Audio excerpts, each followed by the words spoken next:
bien, muy bien, pues bienvenidos, gracias por su asistencia a esta conferencia que titulé Cómo planear un curso a distancia, pensando pues en esta situación que nos ha tocado vivir, que pues es anómala, que no nos la esperábamos, y pues que está teniendo una respuesta muy amplia del sector educativo de diferente forma en distintos países.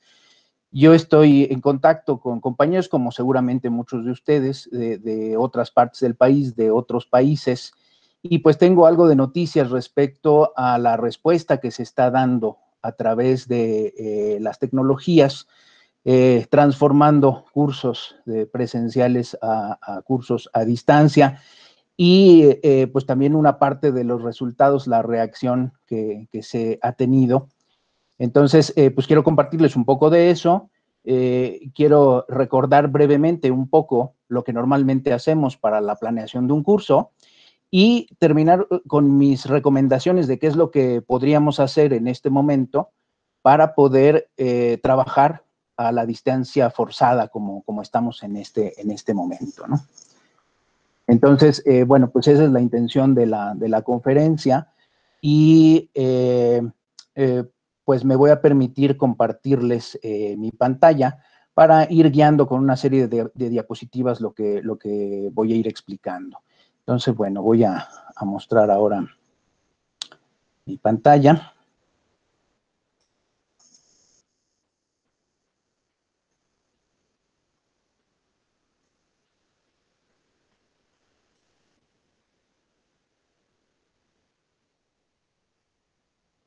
Bien, parece que ahí va.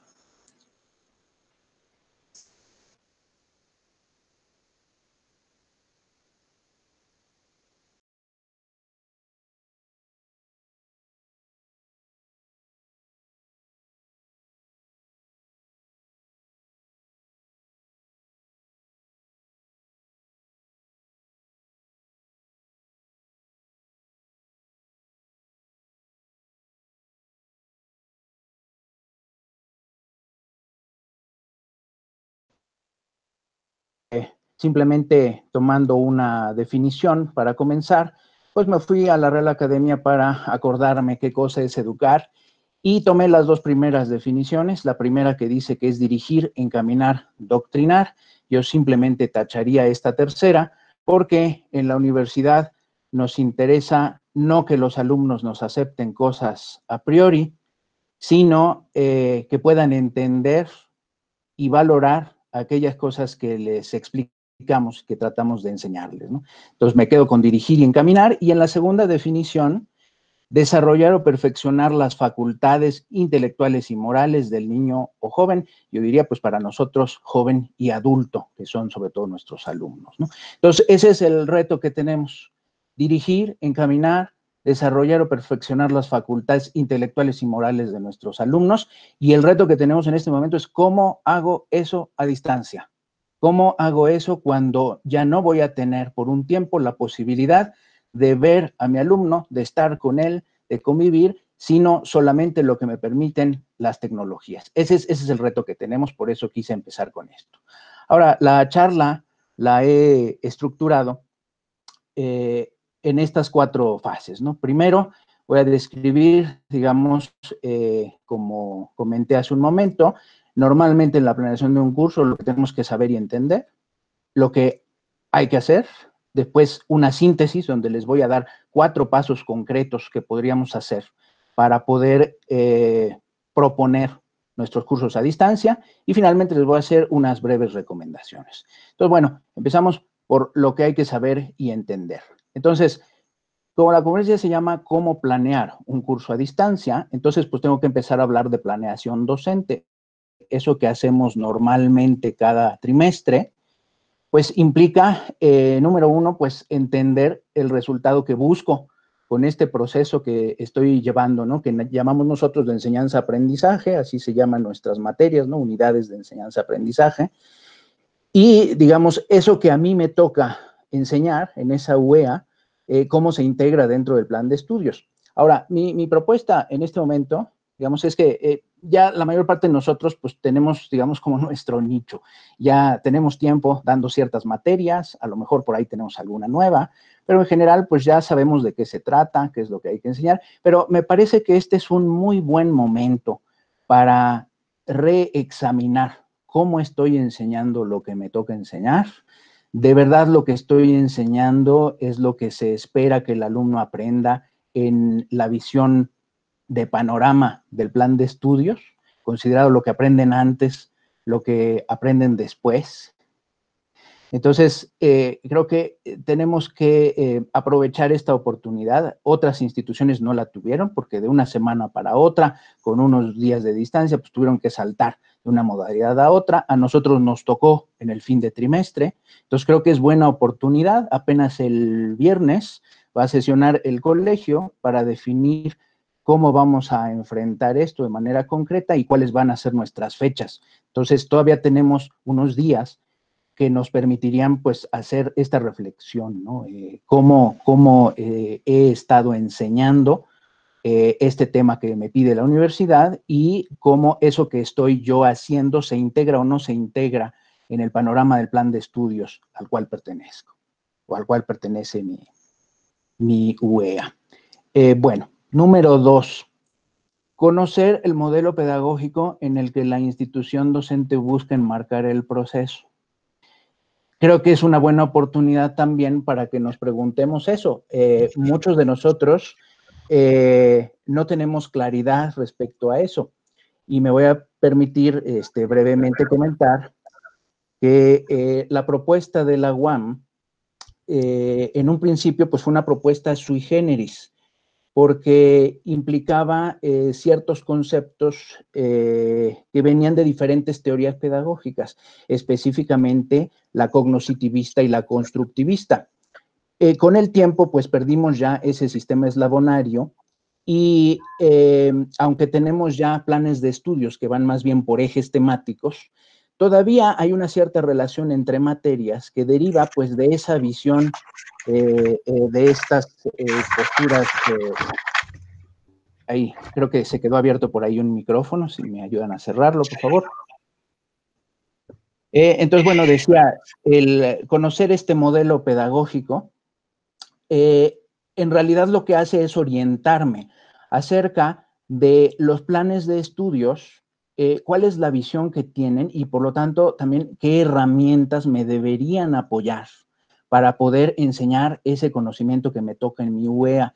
Entonces, no se trata de meternos a una búsqueda vaga, una reflexión no dirigida, no, al contrario, es muy específico. Como ya les digo, las bases de nuestro modelo pedagógico que se formula por objetivos en la UAM, bueno, pues esos objetivos tienen una intención y una orientación que es constructivista y cognoscitivista. Entonces, si yo ya me voy directamente a buscar cognoscitivismo y constructivismo, yo ya voy a encontrar una serie de técnicas que me van a ayudar a lograr ese resultado que la universidad esté esperando de mí. Entonces, por eso lo menciono, porque debería ser una ayuda. Muchas veces para nosotros no lo ha sido porque nadie nos ha orientado en eso, para algunos sí.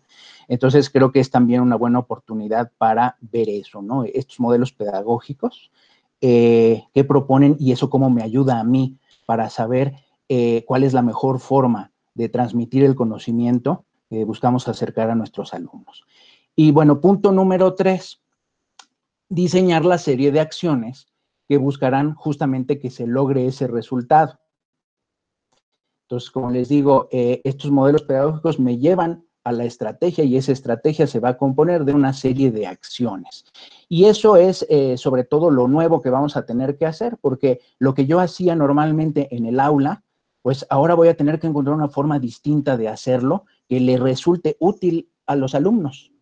Y este punto número 3, pues es el que va a implicar en este momento para nosotros un mayor reto, ¿no? Va a implicar que exploremos las tecnologías disponibles para que podamos ver, bueno, de qué forma puedo plantearle eso que veía yo en el aula, eso que hacíamos en el taller, eso que podíamos ir a un cierto lugar a investigar y ahora no podemos salir. Bueno, ¿cómo se lo voy a plantear para que le resulte, pues no diría yo igual, sino hasta más interesante a los alumnos para que se puedan apropiar de ese conocimiento?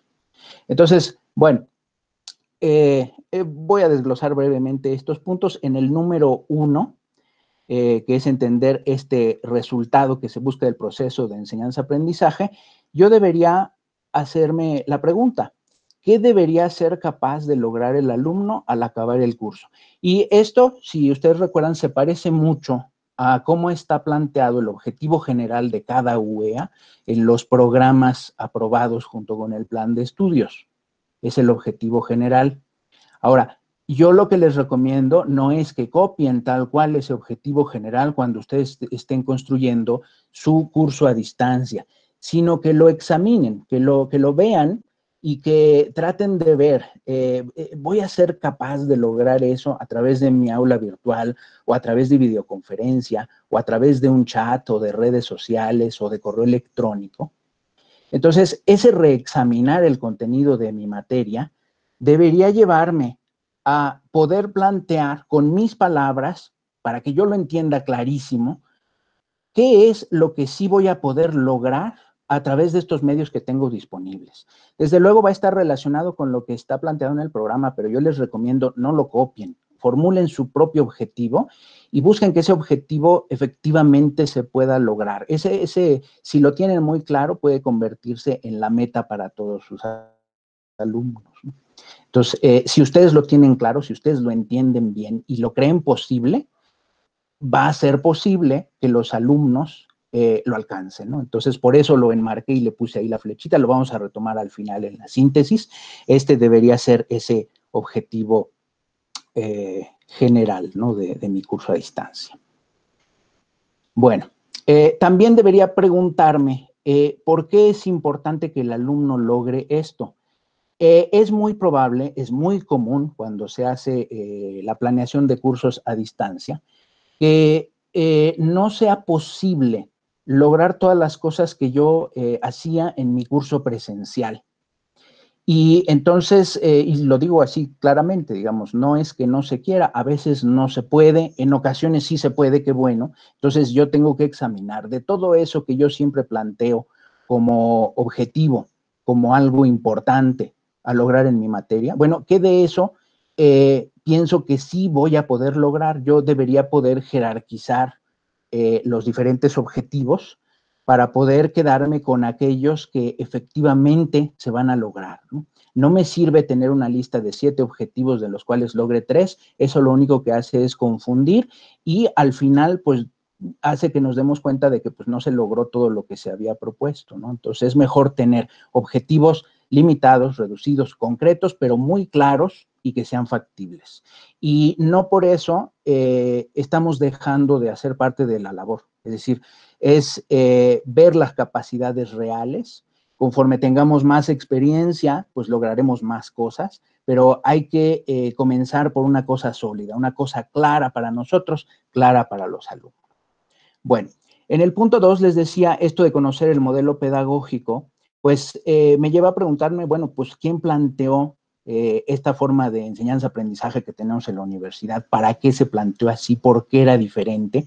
Y sobre todo, como les decía, eso me lleva a tratar de ver, bueno, qué filosofía o qué corriente epistemológica o qué teoría de aprendizaje, que ya les decía, esa es una forma muy práctica de abordarlo, tomar en cuenta estas dos teorías de aprendizaje, la del cognoscitivismo y la del constructivismo, porque eso nos lleva justamente pues ya a una serie de técnicas, de instrumentos, de modelos que podrían aplicarse y que van a poder ser mis herramientas que guíen el curso. Y bueno, finalmente en este punto 2 también, de acuerdo con eso, pues cuáles serían las técnicas más apropiadas para enseñar a aprender ese tema que a mí me toca en el marco que se propone, ¿no? En ese modelo pedagógico, ¿no? Entonces, bueno, este es el punto 2. En el punto 3 les decía yo, diseñar ya la serie de acciones que van a buscar que se logre ese resultado esperado. Entonces, estos elementos que me aporta el modelo pedagógico me va a dar una serie de pistas, de orientaciones acerca de cómo tengo que estructurar mis contenidos. Aquí les pongo este ejemplo. Un modelo cognoscitivista requerirá enunciación de objetivos general y particulares que se centren en lograr el aprendizaje específico del curso. Eso pues nos suena a todos, porque eso está en nuestros programas de estudios. Entonces ahí tenemos una pista, ¿no? De una cierta orientación cognitivista. Desde luego implica mucho más. Aquí está todo súper sintetizado, porque lo que me interesa, pues, no es entretenerles 2 horas, sino lo que me interesa es darles algo práctico que ustedes puedan realizar para lo que se nos viene dentro de unos días. En esta serie de ejemplos, un modelo constructivista por objetivos requerirá enunciar objetivos que impliquen un desarrollo incremental ordenado. Es decir, yo debo de plantear objetivos básicos, un poco intermedios y avanzados que vayan integrando lo previo. Eso es lo que quiere decir incremental ordenado. Y por lo tanto, las acciones que yo proponga pues deberían seguir esa misma secuencia. Entonces, esto también nos suena porque, les digo, nuestro modelo es por objetivos, pero seguramente muchos de ustedes, los que tengan hijos en educación primaria, secundaria, pues les sonará también lo de un modelo constructivista por competencias, que es en lo que está la SEP. Este modelo por competencias, ¿qué es lo que requiere? Bueno, pues la selección de las competencias, es decir, de las unidades de conocimiento específicas que se requieren, y la construcción de instrumentos, como los más conocidos son las rúbricas y las listas de cotejo. ¿Qué cosa es esto? Bueno, pues son instrumentos de evaluación del trabajo que, digamos, no están peleados con nuestro modelo, son diferentes simplemente, pero que el hacerlos explícitos a los alumnos desde el momento en el que se pide una actividad, les permite entender qué es lo que se va a valorar de cada cosa que se pide. Una lista de cotejo, por ejemplo, es lo llamaríamos en inglés checklist, es una cosa muy práctica, es una cosa que le dice al alumno, yo me voy a fijar si tu trabajo tiene esta cosa y esta cosa, y el juicio es muy sencillo, tú lo presentas y lo tiene o no lo tiene. Frecuentemente nuestros trabajos en diseño son más complejos que eso. Y entonces las rúbricas nos vienen muy bien. En una rúbrica yo puedo especificar, bueno, pues tal porcentaje de la valoración del trabajo se va a dedicar a tener los elementos técnicos, otra parte a que se entregue a tiempo, otra parte al resultado estético o compositivo, por ejemplo. Y entonces el que el alumno lo sepa desde el principio me ayuda a que construya ya con la mira en el resultado esperado el trabajo que va a hacer y que él mismo sepa desde el momento en que lo entrega si cumplió o no cumplió con esas especificaciones. Entonces, como les digo, no se trata de irnos a reflexiones teóricas, filosóficas, sino al contrario, se trata de bajar de ellas hacia elementos concretos que nos ayuden a plantear, a dar seguimiento y a evaluar esas cosas que les pidamos a nuestros alumnos. Bien. Una ayuda importante para la planeación, desde luego, como muchos de ustedes conocerán, pues son las taxonomías de verbos, objetivos, de competencias, de metas, y dentro de ellas, pues la más famosa es la de Bloom, la de Benjamin Bloom y otros, que publicó ya en el 64, y que se revisó para el contexto digital en el 2001. Se las pongo aquí simplemente como referencia. Cuando planteamos objetivos, bueno, pues hay una escala que está organizada de abajo hacia arriba, de lo más básico a lo más complicado. Y bueno, está en este diagrama que retomo de Wilson, la diferencia en la reevaluación del original 56, publicado en 64, y la modificación en 2001, lo que cambió pues, es la punta de la pirámide. Ahora lo más valorado pues, es que el alumno pueda crear algo con todo eso que se le proporcionó. La base de la pirámide pues, es conocimiento, es recordar algo, conocer algo. Después sigue pues entender, que es comprensión. Después la aplicación, que con eso que recuerda y comprenda, pues pueda ya realizar algo.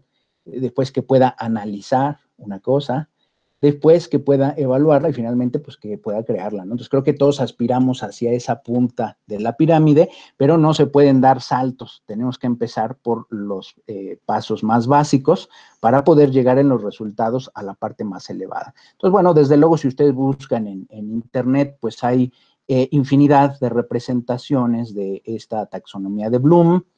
Hay una muy conocida porque es de Wikimedia Commons, que es la rosa, un diagrama de rosa en el que están acomodados todos los verbos que implica esta taxonomía. Entonces, bueno, simplemente como referencia las presento, seguramente varios de ustedes conocen estas. Entonces, lo menciono aquí porque pues estamos diciendo que hay que evaluar los objetivos y las metas, ¿no? Entonces, yo tendría que ubicar eso que proponga a partir de lo que dice el programa de estudios. Bueno, ¿en cuál de estos niveles está? Está en el de conocimiento, en el de comprensión, en el de aplicación. Y les digo, lo importante no es apuntar siempre a lo alto, sino llegar a lo alto a partir de trabajo en los niveles previos, ¿no?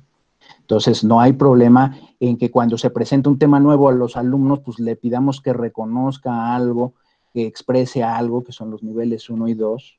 Es necesario, o sea, todos empezamos así, con algo que acabamos de conocer. Entonces, por eso les decía, hay que ubicar mi UEA, cómo se relaciona con los conocimientos previos y posteriores. Porque si yo estoy dando, por ejemplo, estructuras 2, que implica que ya el alumno acreditó el conocimiento básico en estructuras 1, entonces, bueno, yo ya puedo no quedarme en que reconozca y que exprese, sino yo voy a poder pedirle ya que produzca algo, que escoja algo, o tal vez que analice algo, y proponga algo, ¿no? Entonces, eso es lo que necesitaríamos, por eso pongo aquí esta parte de la taxonomía de Bloom. Entonces, bueno, esta es la primera parte, lo que hay que saber. Y me gustaría pasar ahora a la parte de lo que hay que hacer.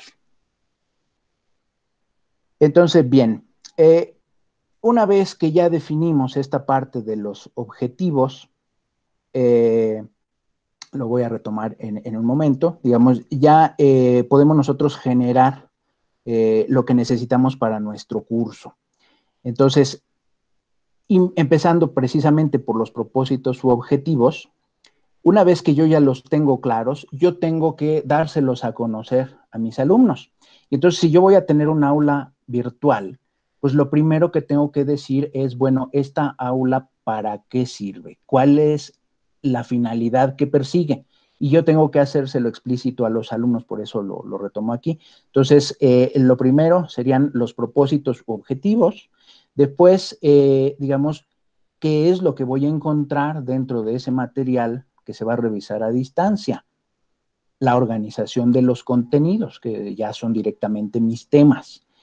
El inciso C, las actividades o situaciones de aprendizaje, es decir, ¿qué te voy a pedir que hagas, individual o en equipo, a través de un medio o de otro? Y desde luego, pues tenemos que planear también y hacer explícita la evaluación de los aprendizajes.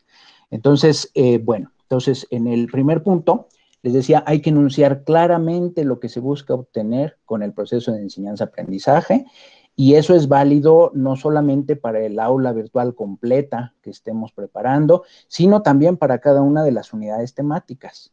Pues yo tengo que decir, bueno, en este tema se va a ver esto y lo que se busca es tal cosa.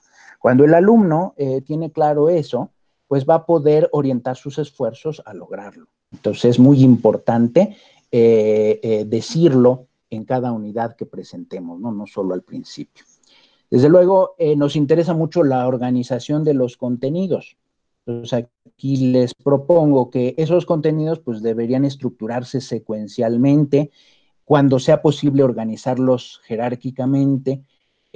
No siempre los contenidos de todas nuestras UEAs van ligados unos con otros. A veces hay algunos temas independientes. Entonces, es importante también hacérselo saber a los alumnos, ¿no? Cuando hay temas que van ligados y tienen que verse en un orden específico, y cuando hay algunos otros temas que pueden abordarse con orden indistinto, de manera separada, ¿no? Entonces, eso nos ayuda a organizar nuestros contenidos, ¿no? ¿Qué es lo que tengo que ver al principio? ¿Qué cosas son las que van ligadas y qué cosas se pueden manejar de manera independiente? Bueno, desde luego, una vez que tengo ya los propósitos, que tengo ya organizados los contenidos, entonces necesito a continuación diseñar las actividades o situaciones de aprendizaje.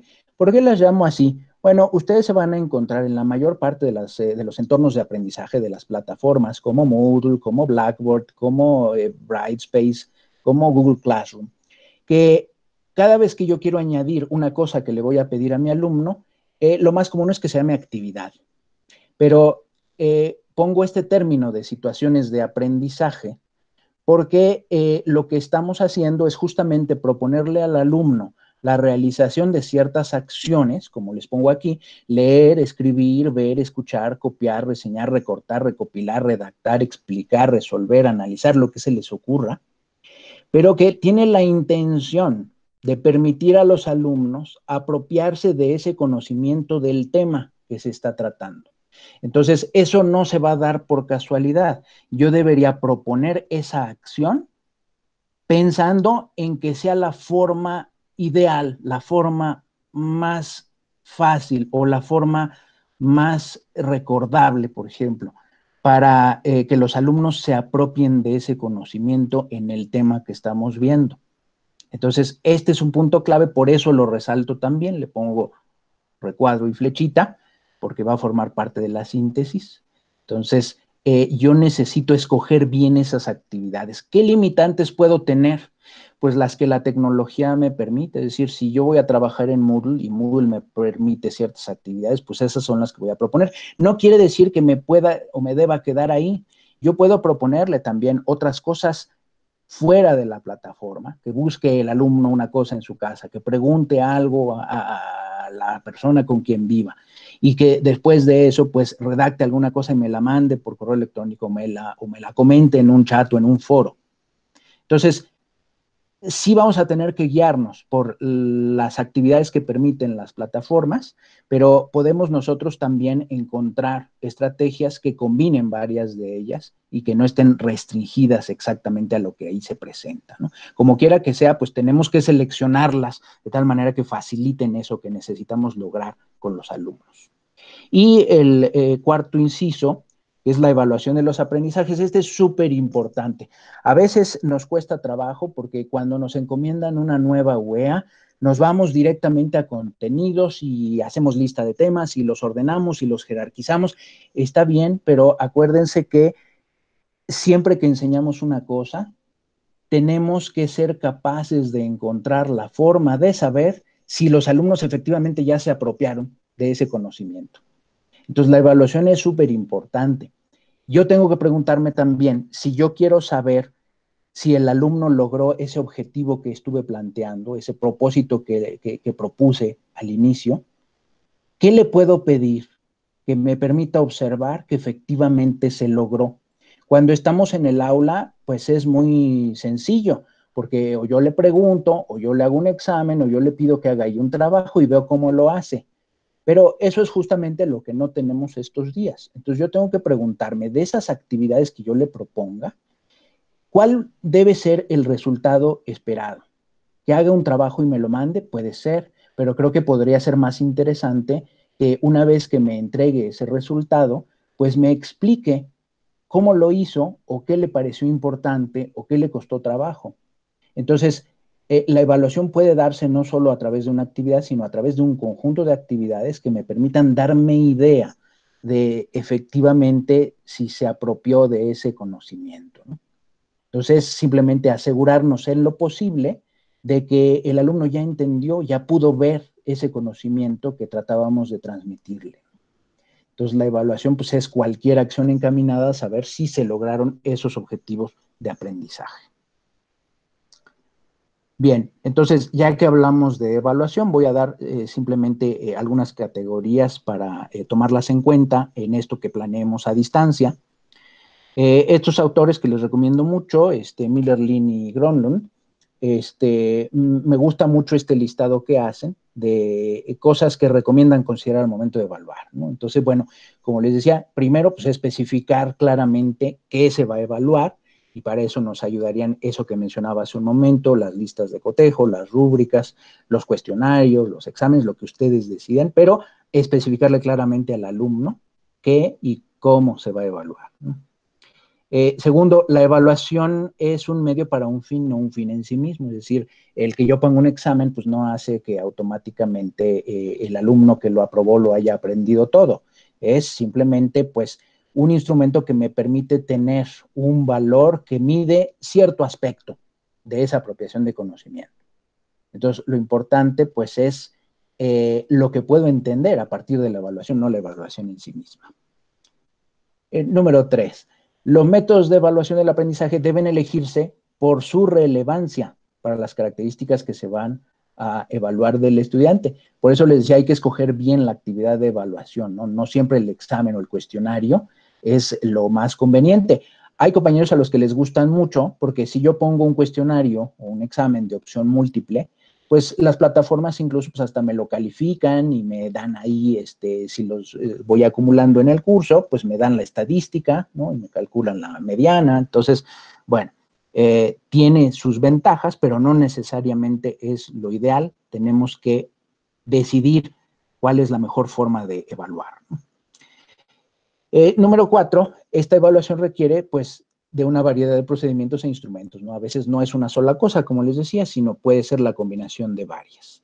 Y finalmente, punto 5, el uso adecuado requiere tener conciencia del propósito de la evaluación y de las bondades y limitaciones de cada método, ¿no? Qué cosa sí puedo deducir de un resultado y qué cosa no estoy logrando ver. Entonces, bueno, son 5 cosas importantes para que cuando ustedes decidan de qué manera voy a buscar enterarme si el alumno se apropió del conocimiento, pues yo pueda tener una guía para decidirlo. Bien, continuando con la parte de evaluación, simplemente voy a recordar que hay 3 tipos fundamentales: la diagnóstica, la sumativa y la formativa. La diagnóstica, desde luego, que nos permite conocer, pues, el nivel de apropiación de conocimiento que sobre un tema en un momento determinado tenga un alumno o un grupo de alumnos. Es muy común que en ciertas materias se realice al inicio, pero bueno, no tiene que ser forzosamente al inicio, puede ser en cualquier momento del curso. El que nosotros especifiquemos a los alumnos cuando una evaluación es diagnóstica tiene 2 efectos muy curiosos. El primero es que los alumnos se relajen y digan, pues como es diagnóstica no va a contar, nada más es para saber cómo ando, y entonces contestan más libremente. Y el segundo efecto que tiene es que precisamente como contestan más libremente, no todos le ponen el mismo empeño. Entonces, bueno, hay que ver también cuando hago una evaluación diagnóstica, justamente si los instrumentos con los que lo estoy realizando, pues pueden tener cierto nivel de sesgo, ¿no? Pero bueno, este es el primer tipo de evaluación. El segundo es la evaluación sumativa. Esta es la que recurre a instrumentos cuantitativos, es decir, los cuestionarios y los exámenes pertenecen a esta evaluación sumativa. Lo que voy a obtener es un valor como resultado y pues esto, digamos, también estamos muy acostumbrados a ello porque pues sacamos promedios y ese promedio pues es un parámetro, ¿no? Medido en una escala para poder saber pues cuál es el aprovechamiento o el resultado que está logrando el alumno. Entonces es muy práctica de realizar, pero no siempre un valor numérico me describe bien ni le describe bien al alumno qué fue lo que hizo bien y qué fue lo que no hizo tan bien. Entonces es práctica, pero no siempre es completa, ¿no? Y su complemento pues es la evaluación formativa. La UAM, la propuesta que tiene es justamente de una evaluación formativa. Hay que recordar que nosotros calificamos con notas que son letras y que esas letras no tuvieron en un principio un valor numérico específico. Lo que buscaban era justamente hacer una evaluación cualitativa basada en el diálogo con los alumnos. Entonces, al terminar cada unidad temática y cada UEA, el profesor lo que hacía era dialogar con el alumno para que el alumno mismo se diera cuenta de qué fue lo que hizo bien, qué fue lo que no hizo tan bien y qué fue lo que hizo mal. Y eso es lo que permitía obtener la letra. Desde luego que eso tenía pues una serie de inconvenientes. Entonces, pues desde luego mucha gente pegó el grito en el liceo y dijeron, ¿cómo que no tienen esas letras una equivalencia numérica? Y entonces, pues sí, el colegio académico estableció la equivalencia numérica, pero eso lo hizo en el año 88, o sea, ya de manera muy posterior a la fundación de la universidad, porque justamente lo que se buscaba era esto, no encerrar todo en números, sino hacer consciente al alumno de que también había estado su proceso. Entonces, es una evaluación que en la UAM ha tenido mucho impulso y que pues les recomiendo mucho, ¿no? Lo normal estos días es que tengamos parte y parte de evaluación sumativa, parte de evaluación formativa, pero al final pensando en estos cursos a distancia, pues lo más importante es que el alumno sepa aprobé o no aprobé, con qué nota, pero sobre todo por qué fue lo que me faltó, qué fue lo que me falló. Es muy importante en los cursos a distancia tener esa retroalimentación. A veces hasta en los cursos presenciales nos hace falta un poco ese trabajo. A veces nos quedamos nada más con el resultado numérico, pero es bien importante porque si el alumno no logró bien una cosa a distancia, digamos, él mismo puede motivarse para buscar entenderla o para buscar hacerla mejor. Si no acreditó, pues saber cuál fue la situación e intentarlo de nuevo. Entonces es muy importante. Y bueno, respecto a la interpretación de los resultados, describiré solamente dos tipos, la evaluación referida a norma y la evaluación referida a criterio. ¿A qué me refiero con esto? Bueno, la evaluación referida a norma implica simplemente el conocer los resultados de los diferentes participantes de un grupo. Entonces es muy común, sobre todo en educación básica, que pues se tenga el resultado de todos los miembros del grupo, cuál fue el promedio del grupo, quiénes quedaron arriba del promedio, abajo del promedio, quién fue el primer lugar, el segundo lugar. Y eso, la idea que tiene, pues es de motivar en realidad a los alumnos que salieron bien a mantenerse, a los que no salieron tan bien a superarse, aunque bueno, pues tiene ciertas implicaciones que no todos se toman bien, ¿no? Pero digamos, si la idea es que si dentro de un grupo yo estoy saliendo a la mitad y quiero ser mejor, pues yo sé que le tengo que echar un poco más de ganas. Si estoy saliendo último, pues quiere decir que algo no estoy haciendo bien y tengo que buscar una estrategia diferente o buscar ayuda. Entonces, esa es la evaluación referida a norma. Entonces, ustedes pueden decidir en sus cursos a distancia si esto es importante, si los participantes del curso deberían enterarse o no de los resultados de los compañeros. La intención debería ser esa, de motivar a mejorar el rendimiento, posiblemente adoptar estrategias colaborativas, ¿no? Armar un equipo que esté integrado por alumnos que hayan entendido muy bien un tema, con alumnos que no lo hayan entendido tan bien para buscar que se apoyen. Eso también puede ser, ¿no? Claro, los equipos, desde luego, pues tendríamos que buscar la forma de integrarlos en la propia aula virtual o a través de correos o de redes sociales, ¿no? Y el otro tipo de evaluación respecto a la interpretación, pues es la referida a criterio. En este caso, lo que se busca es revisar si ese resultado de la evaluación que se está obteniendo está reflejando más o menos si se logró el objetivo de aprendizaje que se propuso al inicio.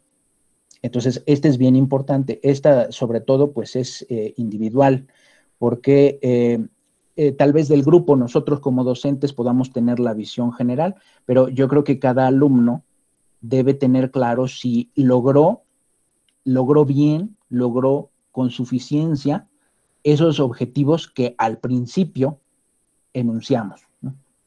Y tenemos que felicitar a quien los haya logrado, dejarle claro a quien haya tenido un resultado intermedio qué fue lo que le faltó, y a quien haya tenido un mal resultado, pues qué cosa debería hacer para poder tener un buen resultado. Entonces, es muy importante a distancia enterar a los alumnos de esto, no dejarlos simplemente con su resultado. Entonces, les encargo mucho eso, den retroalimentación de la evaluación a sus alumnos. Ahora, respecto a cómo hacemos la evaluación, pues bueno, ahí dependemos también de la estrategia que armen a través de las tecnologías que cada quien tenga disponibles o que a través de la universidad pues tengamos a mano. Pero en general, simplemente para recordarlo, pues los instrumentos de evaluación que tenemos pues son los escritos, los ensayos, las preguntas, los exámenes, estas herramientas de relacionar cosas, elaborar una disertación, un reporte. Tenemos las evaluaciones prácticas, que pueden ser los exámenes orales, estos ejercicios o trabajos que se resuelven a partir de casos, los que se refieren a procedimientos, poder ejecutar una cosa y hacerlo en el orden correcto, las propias prácticas del laboratorio, que bueno, pues ahora no tenemos, pero habrá que ver de qué manera podemos transmitir ese conocimiento y evaluarlo. y desde luego cualquier cosa que requiera aplicación de conocimiento, pues sería una evaluación práctica, ¿no? Entonces no me digas el concepto, sino tú resuelve esto y al tener el resultado veremos si estaba claro ese conocimiento.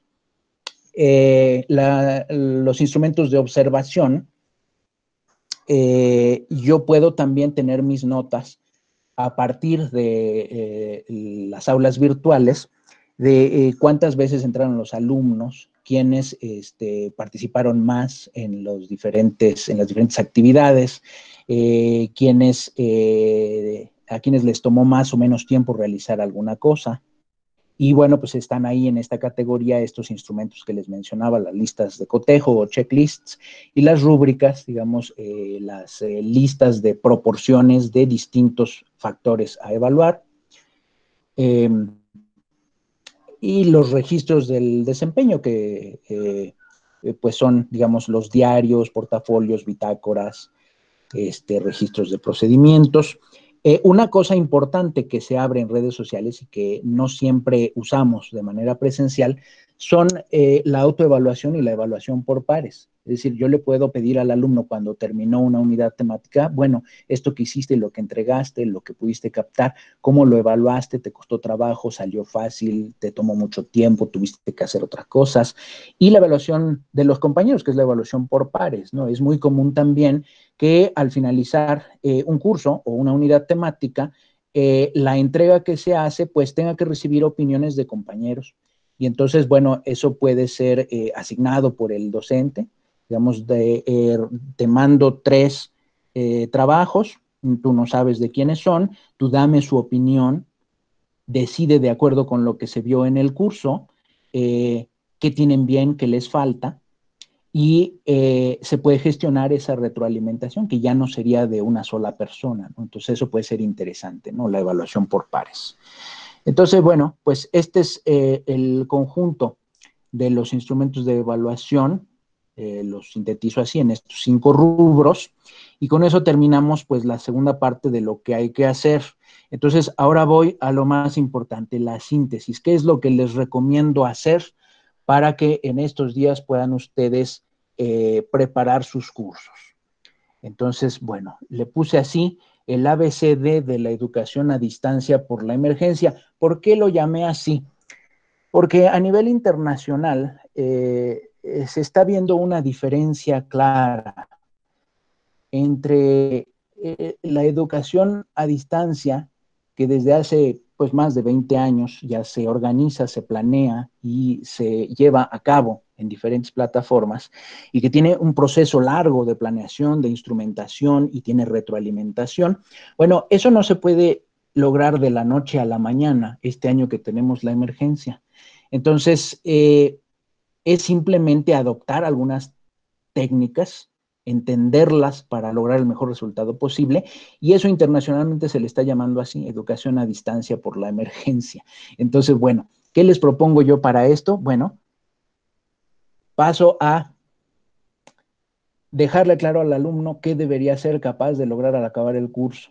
Es decir, tenerlo ustedes claro y en los medios que ustedes vayan a utilizar, dejárselo claro al alumno. Ya les decía, si es aula virtual, desde el principio para qué sirve el aula virtual y en cada unidad temática qué es lo que se espera.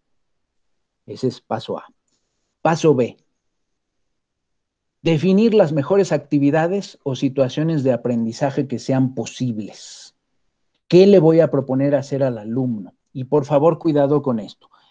Les recomiendo mucho que sus aulas virtuales no sean meros repositorios de datos con ejercicios de comprensión de lectura. Funciona muy bien, pero recuerden que no todos los alumnos son iguales. No todos aprendemos bien con los mismos canales. Tenemos los estilos de aprendizaje. Quien corresponda al estilo de aprendizaje de lectoescritura, pues lo va a usar muy bien y va a entender seguramente. Pero quien sea más visual o más auditivo, si voy a tener un curso que son puras lecturas y cuestionarios, pues no le estoy dando muchas oportunidades. Entonces, tenemos que incluir diferentes tipos de actividades, pensando en que no todos los alumnos trabajan de la misma manera, aprenden de la misma manera.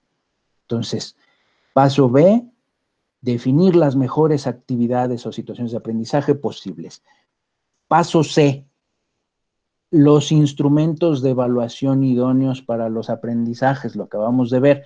Todo esto que dije de la evaluación va encaminado a que yo sea capaz de decir cuál sería la mejor forma con las circunstancias actuales de enterarme si el alumno aprendió, entendió lo que debería aprender y entender.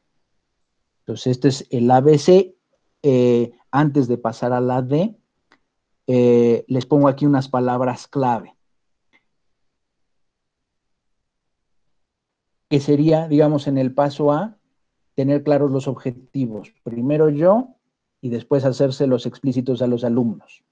En el paso B, estas actividades pues son contenidos y recursos. ¿Qué cosas les voy a poner en el aula virtual? ¿Qué recursos? Y ahí tenemos un universo muy grande, ¿no? Todo lo que está digital, todas estas cosas que nos ofrece VidiWam, que nos ofrecen pues estas alianzas de universidades que en este momento pues, están poniendo a disposición recursos, todo lo que tenemos en YouTube y sea relevante, todo lo que tenemos en redes sociales, en la web que sea relevante, bueno, pues esas son cosas que podemos acercarle a los alumnos y que pueden ayudarles, ¿no? a realizar estas situaciones de aprendizaje. Y en el paso C, esto de los instrumentos de evaluación, pues es cómo puedo yo realizar las observaciones de avances, ¿no? Entonces son como las palabras clave en cada paso. Y voy al cuarto paso, la letra D, que es definir, más que definir, es producir el mejor diseño instruccional para que todo esto quede claro. Y lo pongo de otro color y es el último paso porque es bien importante. Ahí les puse también como palabra clave, redacción de indicaciones. ¿Qué quiere decir esto? Bueno, que cuando yo ya tuve claros cuáles son los objetivos, cuando yo ya definí cuáles son los contenidos y qué recursos puedo tener para apoyarlos, y cuando yo ya decidí qué son las cosas que voy a observar para saber si el alumno se apropió del conocimiento, ahora lo que necesito al momento de construir mi curso virtual es tener la serie de redacciones que en cada paso le deje claro al alumno lo que hay que hacer, cómo hay que hacerlo, cuándo hay que hacerlo y para qué hay que hacerlo. Y eso normalmente no tenemos que hacerlo en el aula presencial. ¿Por qué? Porque lo decimos. A veces lo repetimos un par de veces y nos damos el lujo de decir, pues ya se dijo, está visto, quien escuchó, escuchó, quien no, pues que lo averigüe. Por favor, no hay que hacer eso en sus cursos virtuales. En sus cursos virtuales hay que redactar todo claramente. No hay que dar por sobreentendido nada. Si mi redacción es confusa, voy a tener alumnos confusos. Si yo ya usé una palabra para designar cierta cosa en mi aula, hay que ser consistente y usar siempre la misma palabra. Eso, por ejemplo, es algo que no es tan deseable en la interacción persona a persona o en las cuestiones de oratoria y de literatura. ¿Por qué? Porque tenemos el lenguaje muy rico y podemos recurrir a sinónimos, pero por favor, en educación a distancia, traten de evitarlos. Porque si ya empecé a usar un cierto término y luego pongo un sinónimo, ahí ya voy a tener varios alumnos que van a tener duda de si me refería o no me refería exactamente a lo mismo. Entonces, cuidado con eso. Esas cosas que no son deseables o que no acostumbramos a hacer en la modalidad presencial, a distancia pueden generar muchos errores. Entonces, yo les recomiendo cuando ustedes vayan a producir sus aulas virtuales, los textos de indicaciones, los objetivos, no los vayan redactando en el momento en el que están construyendo esos materiales. Yo les recomiendo, si quieren hacerlo en papel, háganlo en papel. Si lo quieren hacer digital, háganlo en un procesador de textos, porque ahí lo pueden escribir, lo pueden mejorar, lo pueden reflexionar y cuando ya quedó listo lo pueden copiar y pegar. ¿Por qué les recomiendo esto? Porque cuando estamos construyendo aulas virtuales o materiales en línea directamente, la forma habitual de hacerlo es a través de una cosa que se parece a un formulario. Y ustedes no me dejarán mentir, cuando estamos rellenando formularios, ya llevo media hora, pues ya lo que me urge es acabar. y entonces yo voy a acabar de rellenar las cosas que necesito, y si lo hago así, no siempre va a quedar todo con los mismos términos y con la calidad igual. Entonces yo les recomiendo, no redacten en el momento de construir las cosas, redáctenlo antes como ustedes quieran, y luego ya simplemente dedíquense a cargarlo. Es muy importante, ¿no? Eso evita muchos malentendidos con los participantes. Y bueno, estos 4 pasos, estas 4 cosas que les recomiendo hacer con sus cursos, ahora que necesiten planearlos, desde luego va a estar facilitado, pero también limitado por las diferentes tecnologías que tengamos a distancia. Ahí arriba pues les puse resaltado Moodle y Cambia, que pues es lo que tenemos disponible en la unidad, pero desde luego pues también todas estas otras tecnologías que estamos probando y que estamos utilizando. Antes de comenzar la conferencia, pues platicaba con algunos de ustedes de las experiencias que hemos tenido estos días, ¿no? De facilidad o dificultad con algunas de ellas. El caso de Google Classroom, de Teams, de Microsoft, de Zoom, digamos que es muy fácil de usar, pero ya vimos que tiene algunos riesgos, que la versión gratuita pues de repente nos saca, ¿no? De Facebook, que ya sabemos que se les facilita a los alumnos, pero que, digamos, hay que enfocarlo muy bien a lo que necesitamos. El correo electrónico, que, digamos, aunque pues parecía que ya iba de salida, bueno, pues en este momento pues cobra nueva vida porque facilita el envío de muchos materiales y comunicaciones grupales o persona a persona. Herramientas como Google Hangouts, donde estamos ahora en Meet, otras plataformas como Blackboard, todas las herramientas de Google Drive, el Skype, que algunos compañeros ya dejaron de usar porque está muy viejito, porque tiene algunos problemas, pero que otros siguen usando con gran éxito, y entonces, bueno, y es una muestra nada más de las que tenemos, ¿no? Entonces habrá que ver, explorar cuáles, pues, podemos utilizar, nos funcionan, y desde luego, pues hay que tratar de definirlas antes de empezar los cursos para que el alumno, cuando lo invitemos a participar, pues ya tenga claro, digamos, cuáles son los medios que se van a utilizar para lograr los objetivos que se planteen en cada curso. Entonces, esta sería como la síntesis, los 4 pasos que les recomiendo realizar con sus cursos. Y bueno, voy finalmente a la parte de recomendaciones. Y en esta parte me interesa ponerles esta imagen. Es del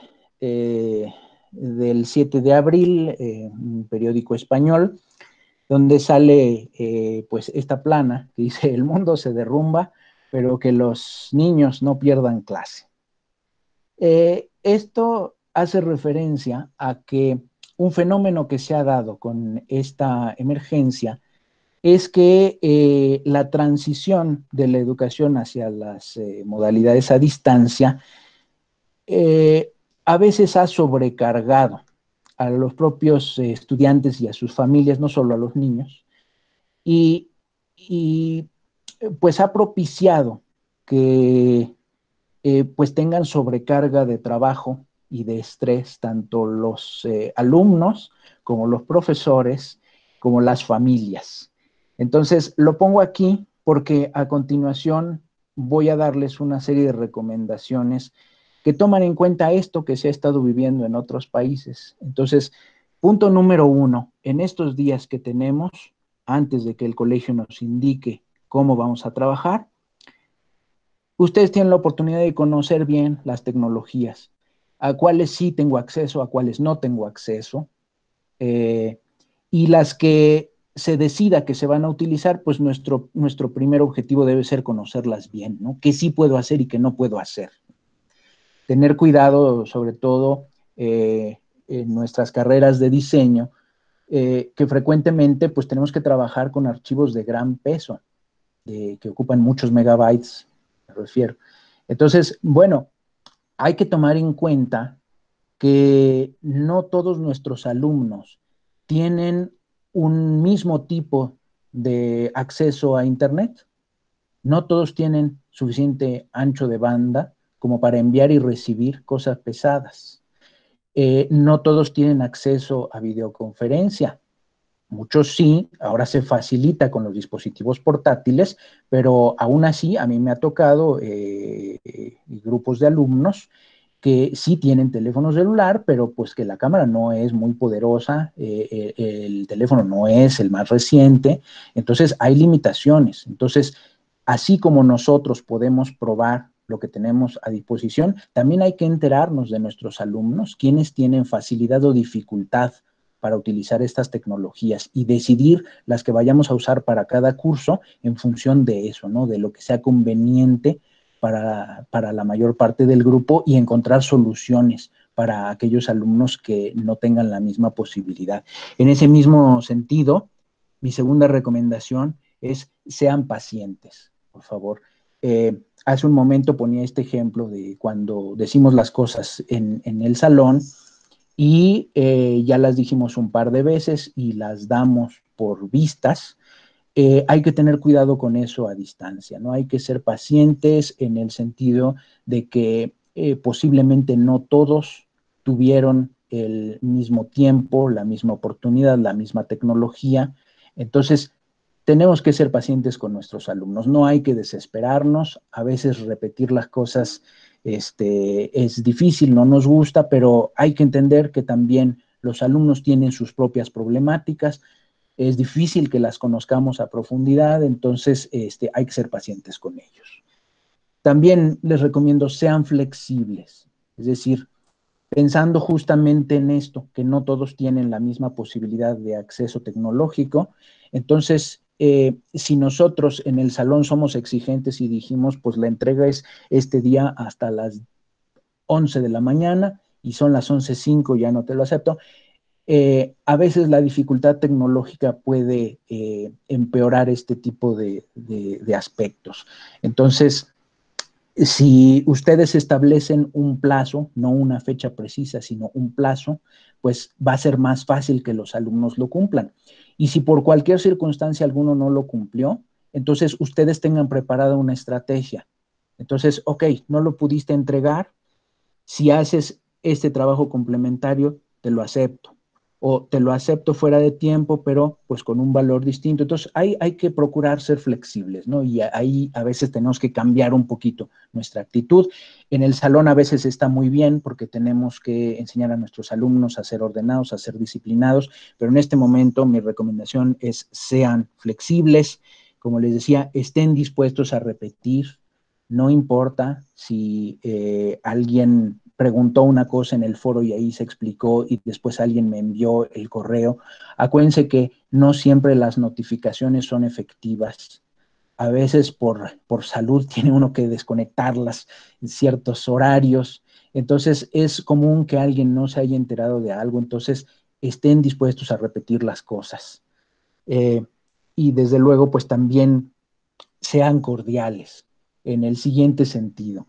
Eh, a veces cuando yo doy una indicación a través de un texto, el que yo procure que ese texto sea claro, el que yo le dé una indicación a un alumno a través de ese texto, pues puede parecer un poco cortante. Entonces, añadir alguna palabra amable puede significar un cambio fuerte en cómo se lo va a tomar el alumno.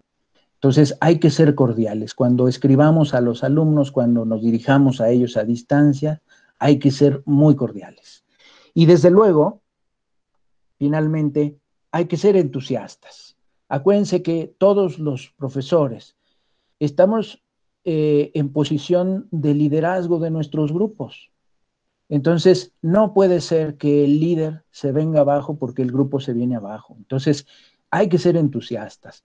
Aunque la situación se vea fea, aunque a alguien le esté costando trabajo y no logre lo que esperamos, tenemos que darles ánimos, tenemos que darles oportunidades. Entonces, hay que ser entusiastas, hay que mandar mensajes positivos porque es muy importante a distancia, ¿no? El no poder vernos es una limitante. Entonces, ya que no podemos vernos o no podemos vernos con la frecuencia que quisiéramos, que nuestros medios transmitan ese entusiasmo. No permitamos que nuestros alumnos se vengan abajo. Y para eso nosotros tenemos que ser los principales entusiastas. Todos tendremos problemáticas que afrontar, seguramente, pero que el momento en el que me voy a conectar con mis alumnos me cambie yo de camiseta y me ponga la de líder entusiasta del grupo, por favor. Entonces, estas son recomendaciones importantes que les hago. Esta presentación que he estado usando, desde luego se las haré llegar a ustedes para que la tengan de referencia. Ahí van incluidas algunas de las fuentes en las que me he apoyado para hacerlo. Y pues me interesa pasar en el resto del tiempo que tenemos disponible, pues a una serie de preguntas y respuestas. Entonces, voy a dejar ahora de compartir la pantalla para regresar a vernos nuevamente.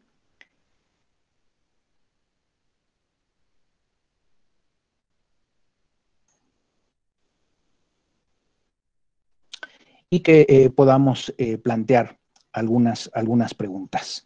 Entonces, bueno, como ven, pues he hecho muy sintético esto. Me interesaba pues dar sobre todo algunos pasos prácticos que podamos comenzar a trabajar a partir de ahora.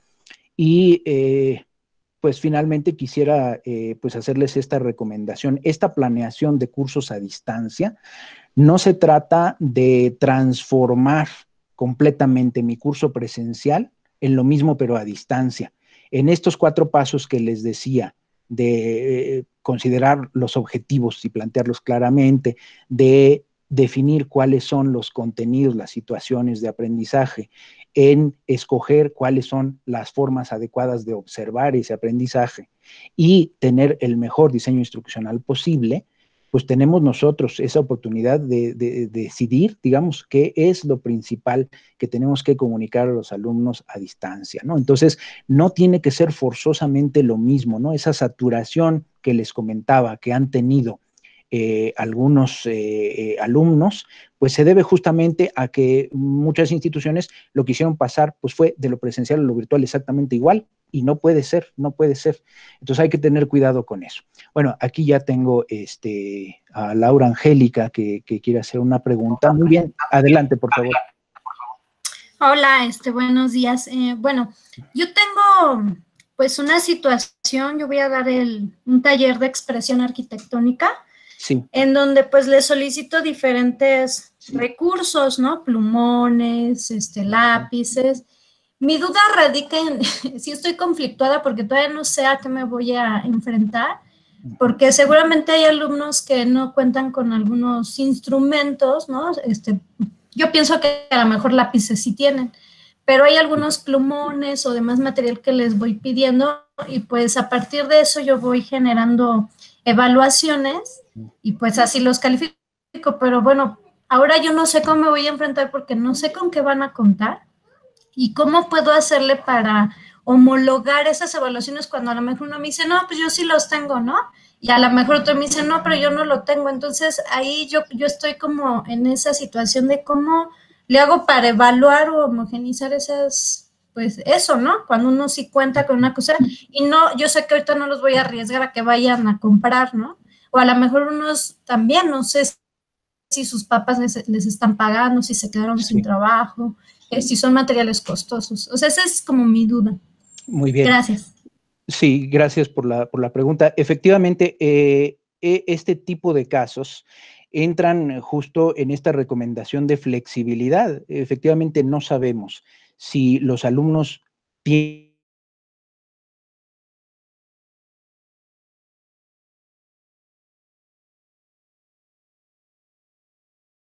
los materiales ideales.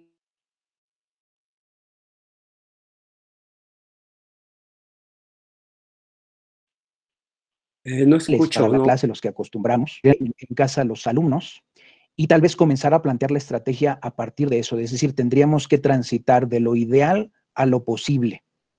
Y a falta de poder observarlos trabajar, pues tendríamos tal vez que adaptar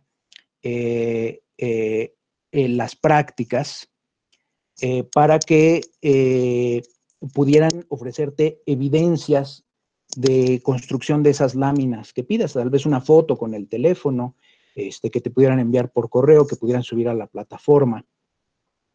Entonces, yo creo que en el caso de estas materias tendría que ser de esa forma. Entonces, no va a poder ser lo ideal, lo que necesitaríamos en una situación normal, sino que tendremos que pedirles cosas posibles a partir de lo que tengan a mano. Entonces sí, pues esa es parte de la flexibilidad que tendremos que ensayar estos días. Muy bien. Bueno, ¿alguien más que tenga una pregunta? Yo tengo una duda. Sí, adelante, por favor. Socorro Moya. No sé, o sea, a la hora de dar clases, no sé cuánto límite hay de personas que te puedan escuchar. Por ejemplo, yo tengo grupos grandes de más de 40 y he visto que hay plataformas donde tú quieres dar una conferencia así como la que tú estás dando y no pueden entrar todos tus alumnos porque como que la aplicación no tiene la capacidad para que entren tantas personas. Ok. Para que sí puedan entrar mis 40 alumnos. Sí, muy bien. Pues justamente esta que estamos utilizando, Hangouts Meet, ¿Google? es de Google, sí. Tenemos una ventaja. Como profesores de la UAM, por el convenio que suscribió la universidad con Google, tenemos acceso, por lo pronto, mientras dure la emergencia, pero posiblemente también tiempo más después, tenemos acceso a estos recursos que tecnológicamente están preparados hasta para 250 personas. Yo lo he podido probar hasta 50 y funciona. Todas tienen algún momento en el que de pronto pues se fue el sonido pero regresó, o alguien se salió pero pudo regresar, pero creo que de las que he ensayado estos días me parece que esta funciona bastante bien, y incluso los compañeros en la universidad pues me han recomendado, para que se mantenga estable, pues grupos de hasta 50, que creo que nos queda bien justamente para lo que manejamos en las carreras de diseño. Muchas gracias, sí. Por nada, la voy a intentar usar. Muy bien, gracias. Gracias. Muy bien. ¿Alguien más, algún comentario, alguna pregunta?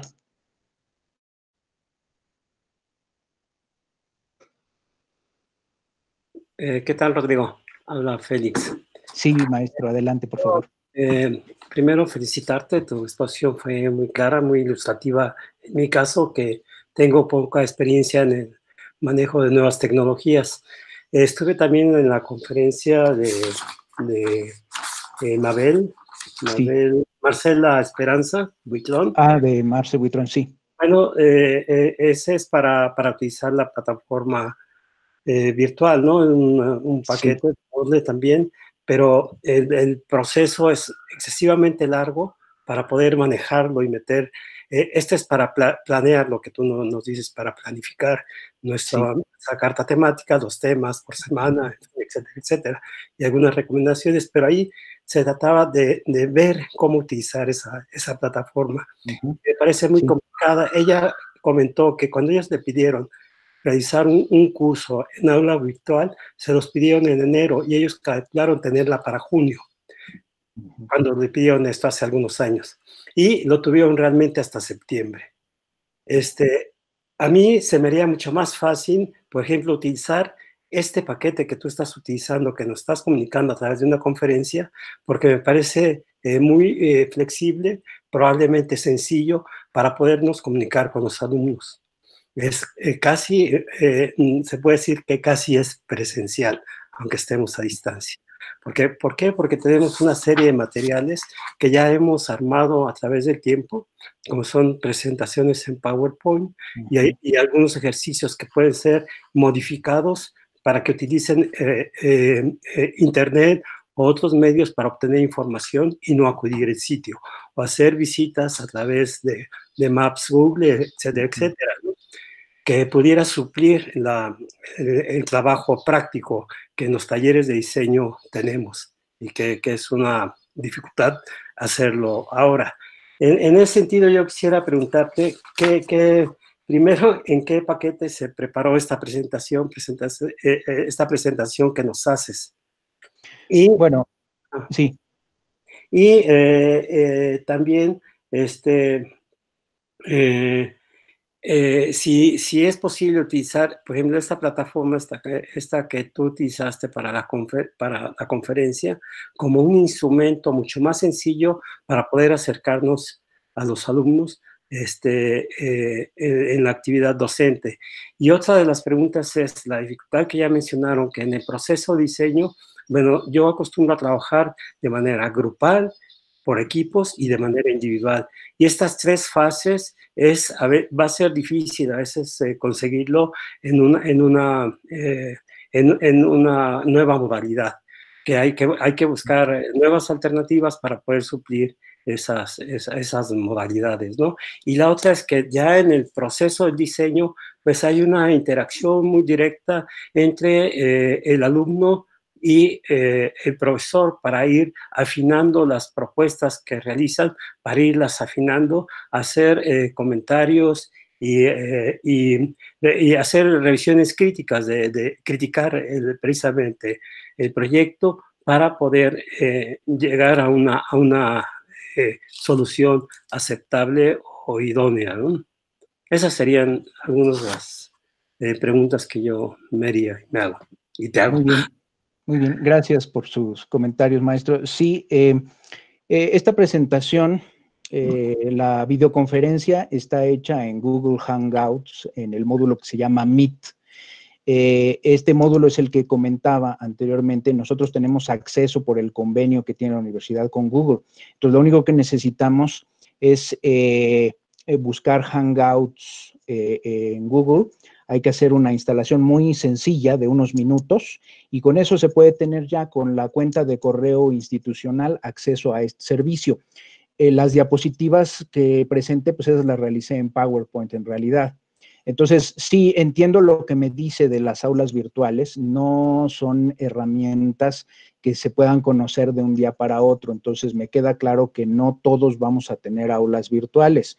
Habrá que esperar la indicación que dé consejo respecto a cómo deberían abordarse los cursos, pero yo pienso que en realidad pues nos va a tocar a nosotros proponerle a los alumnos los canales de comunicación. Entonces, si funciona bien una videoconferencia con un PowerPoint para lo grupal y para lo individual el correo electrónico, y por el correo electrónico se pueden enviar los vínculos y los trabajos, pues tal vez eso lo pueda resolver. Entonces, por eso comentaba, digamos, tal vez ahora como que resucite un poco el correo electrónico, porque nos va a facilitar envíos tanto grupales como individuales y nos va a permitir tener comunicación eficiente. Yo tengo la experiencia en otra universidad, una clase que estaba prevista con videoconferencia no se pudo dar porque hubo problema con los equipos y entonces la he tenido que estar dando en una combinación de mensajes y correo electrónico y archivos que me envían por distintas plataformas. Entonces, no nos hemos podido ver, pero hemos trabajado bien y los alumnos se han adaptado y están respondiendo, ¿no? Entonces, hay que encontrar, digamos, lo que para mí es posible, lo que sí voy a poder lograr con esta planeación de días que vamos a tener que hacer y lo que vaya funcionando bien con los alumnos. Eso creo que sería lo fundamental que tendríamos que observar. Entonces, bueno. Gracias a usted, maestro. Después tengo aquí en lista la maestra Areli. Maestra Areli, ¿está por ahí?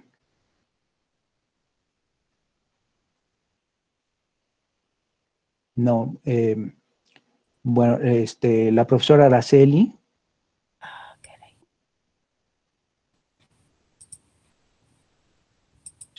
Sí, ¿están por ahí alguna de las dos, Areli o Araceli?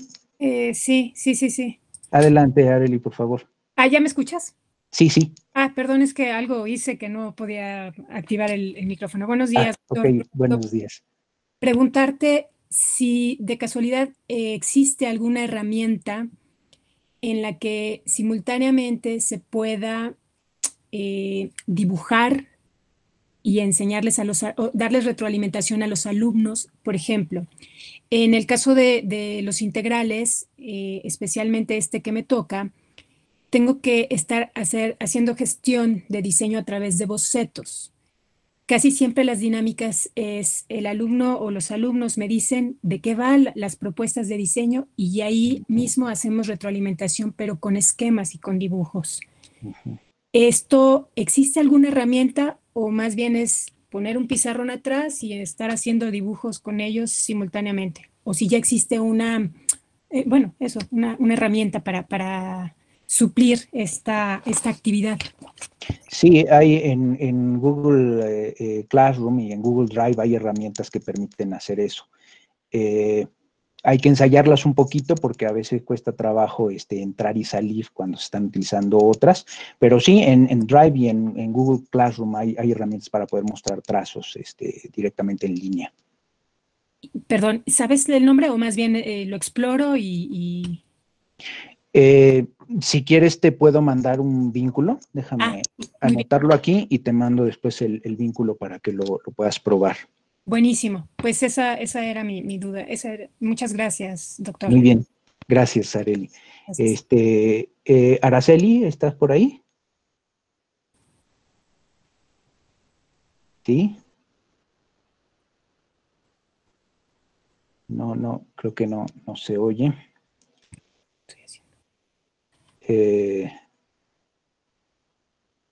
Muy bien, gracias Alfonso y Sara por complementar las cosas. Muy bien.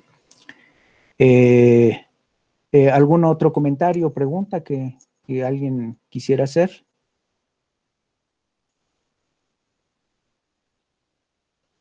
Bueno, desde luego para unirse a la conferencia, pues tienen todos mi correo.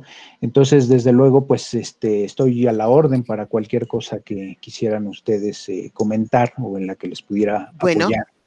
Sí, adelante. Ay, perdón, es que por andar probando lo de Meet, abrí 2 ventanas y bueno, ya no sabían dónde estaba.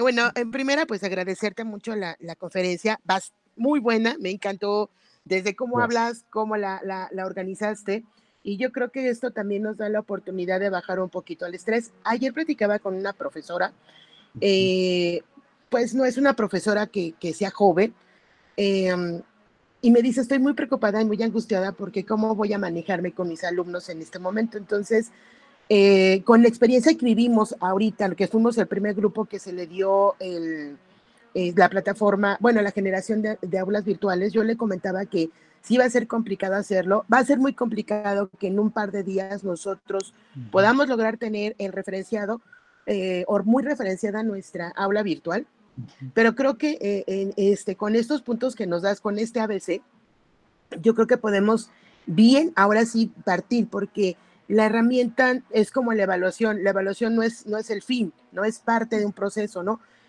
La herramienta tampoco es el fin, sino es parte de un proceso y un proceso en el que todos vamos a tener que crecer y aprender, pues a veces hasta de la mano, ¿no? Con el apoyo de unos y otros. Pero bueno, era esta parte de que te agradezco muchísimo. Ahorita, en verdad, me tranquilizó muchísimo partir de esto. O sea, vamos a construir, pero hagámoslo de una manera menos estresante ni para nosotros ni para nuestros grupos con los que vamos a estar trabajando, ¿verdad? Por supuesto. Entonces, bueno, agradecértelo. En verdad, Rodrigo, te felicito. Tienes un manejo del lenguaje y de la disposición de los conceptos súper clara y bueno, me encantó.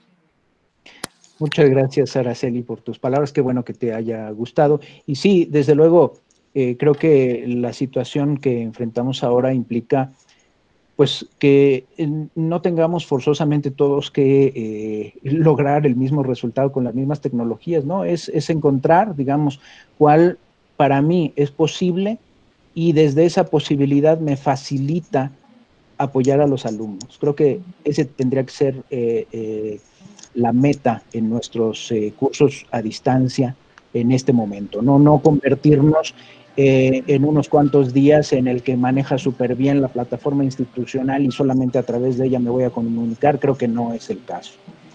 Exacto.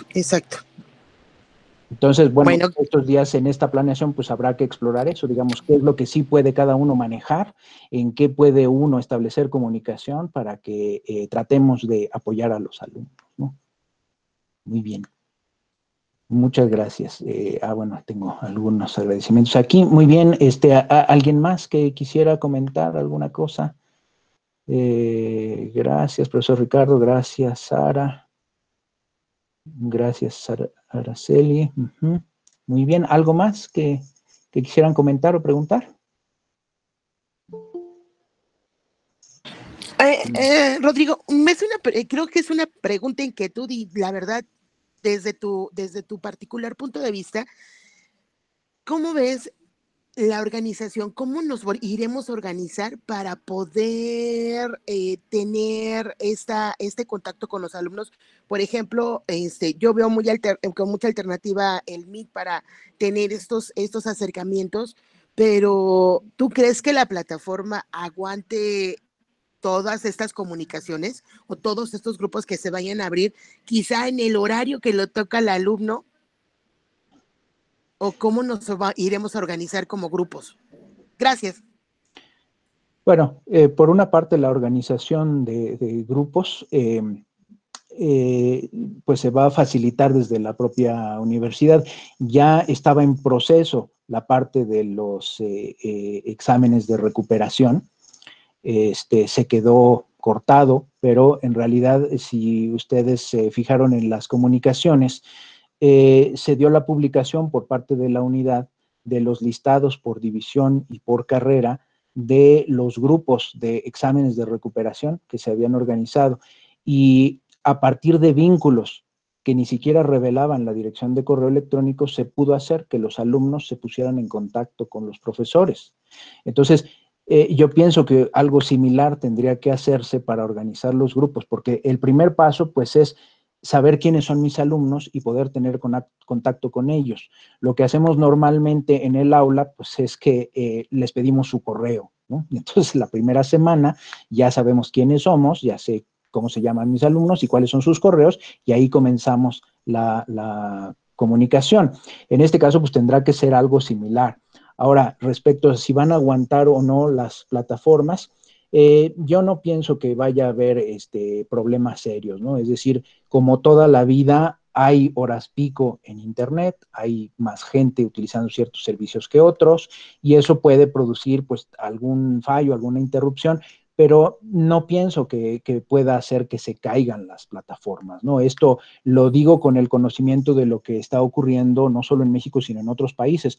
Nosotros tuvimos este corte por el trimestre, y entonces estos días pues no estamos todos tan activos, algunos sí, pero no todos hemos estado tan activos. Pero otras instituciones sí han estado a pleno trabajo y no ha habido ningún problema respecto a servidores que se caigan o servicios que no funcionen. Sí se pueden hacer más lentos, se pueden cortar momentáneamente, pero eso se recupera. Y hay otros países que tienen números de usuarios más grandes que México que están funcionando sin ningún problema, ¿no? Entonces, tendremos que ser pacientes también a esas fallas, a esos momentos de saturación, pero de que se va a poder, pues no me cabe duda de que se va a poder. Ok, gracias. Por nada. Muy bien.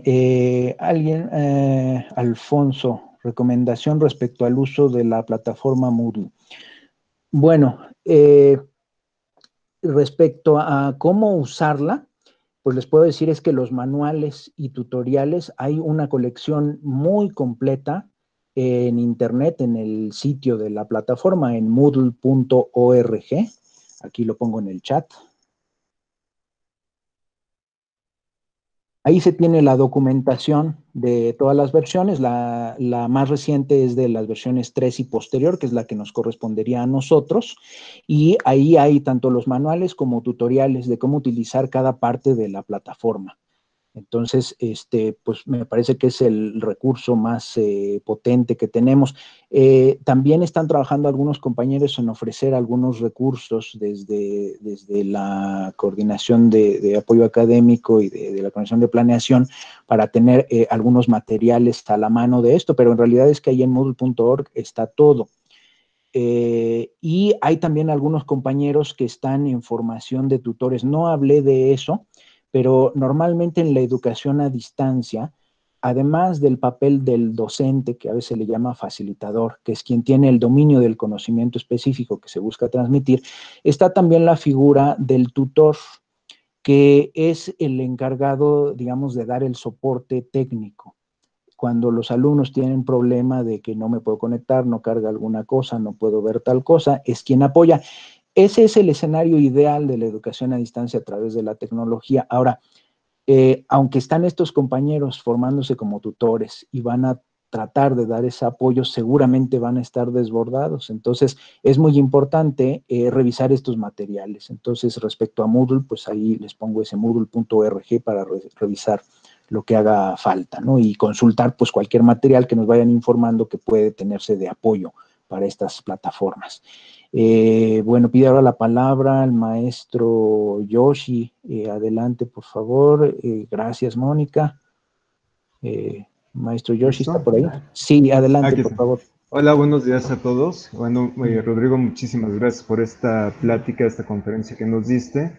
Creo que todos nos hemos espantado mucho por la parte técnica, ¿no? Que son los programas y todo lo que son las interfaces que hemos tenido que andar viendo. Algunos ya las conocíamos, otros las estamos viendo por primera vez y siempre la primera vez ver todo el manejo de herramientas y contenidos pues nos espanta, ¿no? Creo que esta plática, así como vimos cómo enfocarla, es mucho más en la parte académica, ¿no? También cómo tenemos que estructurarlo fue muy importante. ¿Y qué es lo que tenemos nosotros que incorporar en los cursos? Algo que hemos estado platicando y mucho de lo que comentaste, y creo que es importante, es no tener que, no queramos meter todo lo que es el curso tal cual como lo hacemos presencialmente, sino más bien sintetizar cuáles son los contenidos más relevantes que van a, en lo que está enfocado el tema que nosotros, de la UE que nosotros que tenemos que impartir. Sabemos que va a ser un trimestre atípico, ¿no? Finalmente, no va a ser así tal cual como querramos, que tengan toda la información y todos los ejercicios que normalmente les damos. Entonces sí, creo que es importante para todos, sí considerar, ahora sí, hacer una síntesis de nuestro curso para no tener que cubrir, como dicen, todas las horas con materiales y temas y lecturas, sino ir viendo cómo ir enfocando los contenidos. A lo mejor pensamos, bueno, esto lo van a hacer muy rápido, ¿no? Y ya terminó su clase, pero como tú nos comentaste, lo importante es más bien que hayan aprendido el concepto, que es lo que nosotros queremos, o el objetivo de lo que nosotros queremos que conozcan. Y lo que en el diagnóstico que he estado recopilando, digamos, el tema principal en el que consideran que puede haber mayor dificultad, pues obviamente son los talleres, ¿no? Igual, este trimestre pues va a ser un trimestre atípico, pues hay que ver de qué manera buscar las herramientas para poder tener esta interacción con los alumnos. Hace rato lo que comentaba el maestro Félix, sí estamos acostumbrados, digamos, a tener un grupo y a platicar con ellos, charlar, interactuar. Y qué bueno que salió este tema de lo del Meet, ¿no? Y yo creo que si tenemos que hacer una conversación personal con un alumno, pues podemos generar un Meet individual, ¿no? No tiene que ser a fuerza un grupo de 50. Y también podemos hacer una conferencia con el equipo, ¿no? De trabajo con el que estamos trabajando. Y como comentabas, las herramientas, a lo mejor no hay escáneres o muchas de las computadoras, digamos que hacer un PDF para presentar un plano, cosas así, va a estar muy limitado por los recursos que tenga cada estudiante. Entonces, a lo mejor una fotografía, ¿no? De un celular puede ser una herramienta para mostrar la imagen de los trabajos que están presentando. Y como comentabas, ¿no? En nuestra fase en la presentación de cómo nosotros evaluamos es a través de esta conversación que tenemos con los alumnos, ¿no? A lo mejor ahora no va a ser tan fácil evaluar una calidad de un trazo de una línea, ¿no? De un dibujo, pero a lo mejor la generación de ejercicios y la presentación de los ejercicios va a ser más relevante ahora, en este trimestre específicamente, que ciertos detalles que tomábamos mucho en cuenta cuando hacemos las clases presenciales. Entonces, creo que lo que nos planteaste ha sido muy, muy, muy valioso para todos, que hasta ahorita nos hemos enfocado en lo técnico de las plataformas, pero no de cómo estructurarlas, ¿no? Cómo organizarlas. Entonces, creo que sí es pues bastante importante lo que nos planteaste en este curso. Muchas gracias. Muy bien, muchas gracias, maestro Yoshi. Sí, desde luego, mi recomendación, como decía, no es trasladar el curso presencial a plataformas a distancia, ¿no? Les decía, tendremos que escoger jerarquizando los objetivos que implican nuestras UEAs, qué es lo fundamental con lo que los alumnos deberían quedarse y buscar que eso sea lo que se cumpla, ¿no? Y sí, los talleres son los que van a sufrir más y tendremos que encontrar algunas estrategias para pues transitar de lo ideal a lo posible, que es un poco la misión respecto a las tecnologías en este momento, ¿no? Entonces, completamente de acuerdo. Efectivamente, pues se pueden hacer grupos de comunicación reducidos, no tienen que ser forzosamente grandes, ¿no? Según la dinámica que requiera cada UEA, ¿no? Entonces, de acuerdo, maestro, con lo que dice. Muchas gracias. Muy bien, sí, adelante, sí.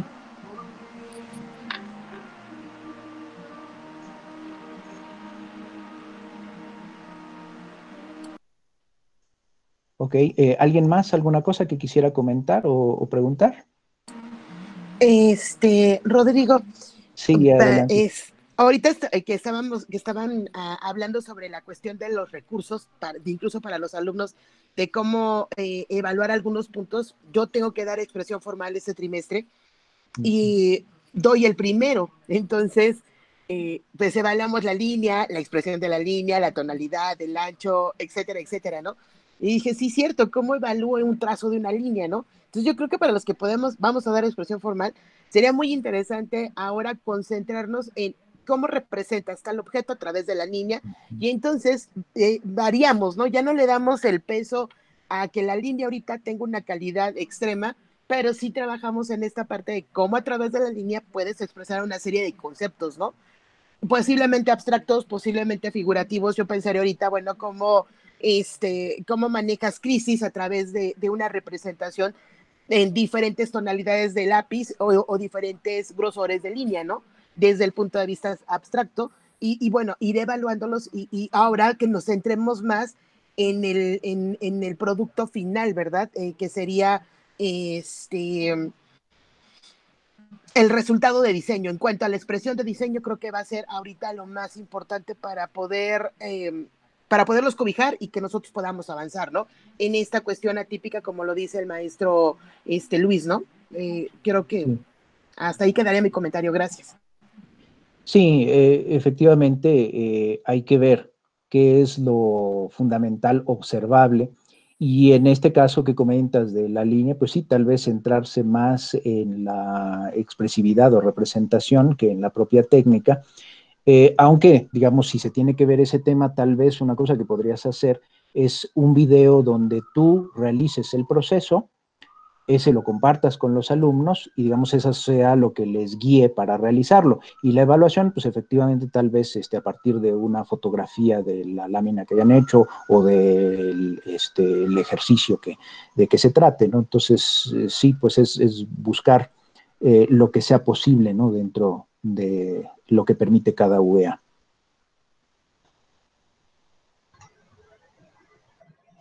Muy bien, Luz Helena pide la palabra. Adelante, por favor. Sí, buenos días a todos. Salud para todos. Mi comentario un poco en relación a los talleres de diseño.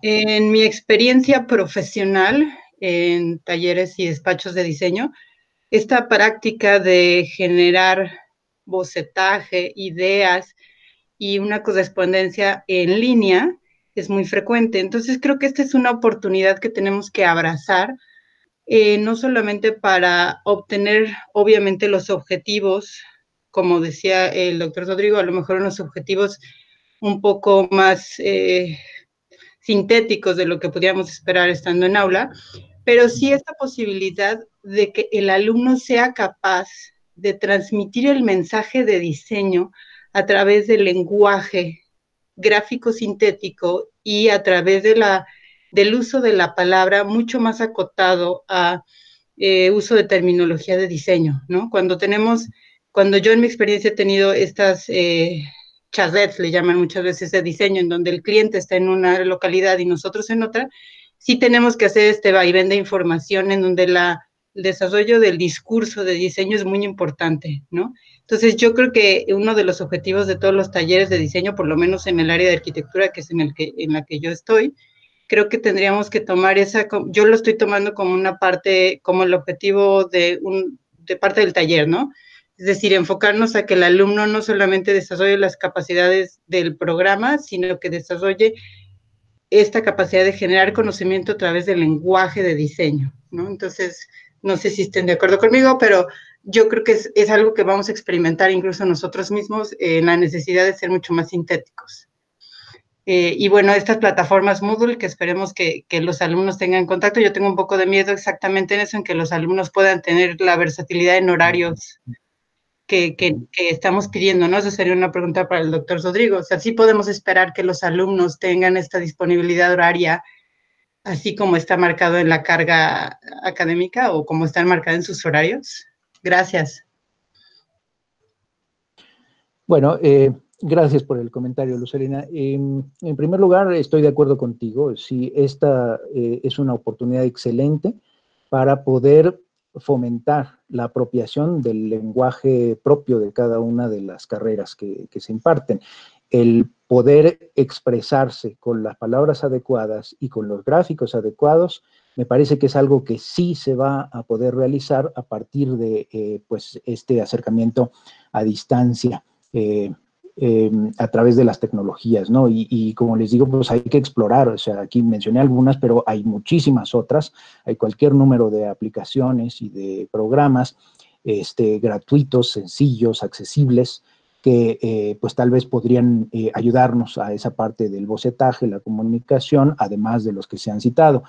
Por otra parte, lo de los horarios, bueno, yo esperaría, digamos, a la indicación que tengamos el viernes de colegio académico, pero les puedo aconsejar lo siguiente respecto a los horarios. Me parece que sí va a ser difícil, sobre todo para los talleres, que se ocupen las horas de clase como estaban previstas en los horarios, pero es muy buena idea, en cuanto se estableció comunicación con los alumnos, sí fijar un horario, que a lo mejor si mi taller es de 3 horas 2 veces por semana, va a ser difícil la conexión las 6 horas, pero a lo mejor en una de esas 2 sesiones, 1 hora, si mi clase era, no sé, de 10 a 1, de 10 a 11, yo voy a estar conectado en línea en esta plataforma y voy a ofrecer respuesta inmediata a cualquier cosa que se necesiten. Eso funciona muy bien.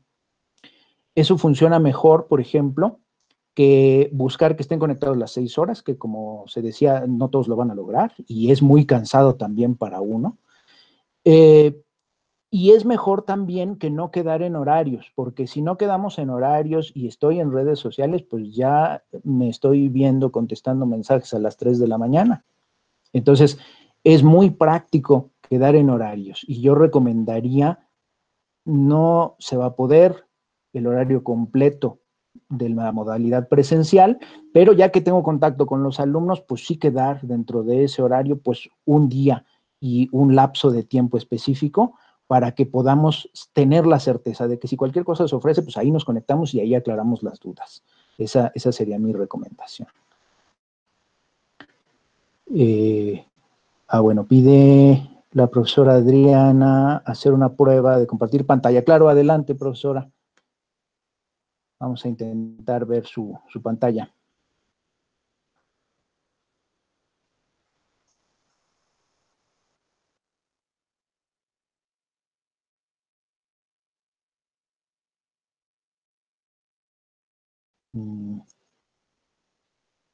Ok, nosotros seguimos.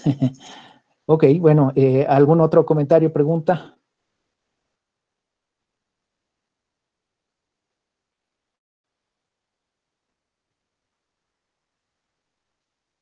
Bueno, creo que ya no. Ok. Muy bien. Muy bien, gracias. Oscar pregunta también cómo compartir la pantalla. Bueno, normalmente si ustedes hacen clic sobre la ventana de video, aparece una barra blanca en la parte de abajo. del lado derecho hay un cuadrito con una flecha que dice mostrar mi pantalla. En el centro hay 3 iconos, el del teléfono, que es el de la llamada, para salir de ella. A la izquierda está el micrófono, a la derecha está la cámara, y en el extremo derecho está ese cuadrito de mostrar mi pantalla. Entonces, a ver si lo pueden ubicar. ¿Sí se ve, Oscar? Ok. Muy bien. Igual, si alguno quiere hacer la prueba, pues puede presionar ese icono y vemos si se comparte la pantalla. Ok. Está cargando.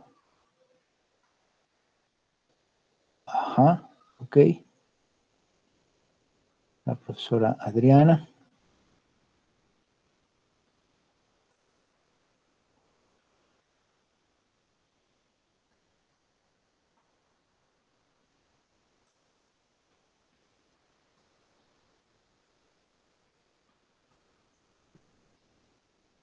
Ok, muy bien. Hola. Muy bien, nos está diciendo hola desde Illustrator. Muy bien. Pues sí se pudo. Ahí mismo, cuando está compartiéndose la pantalla, aparece una barra abajo con un botón azul que dice dejar de compartir, y eso desde luego pues devuelve la imagen a la persona activa. Muy bien, pues sí se pudo, profesora Adriana, muy bien. ¿Quieres intentarlo, Oscar? Perdón, ¿sí me escuchan? Sí, adelante, profesora.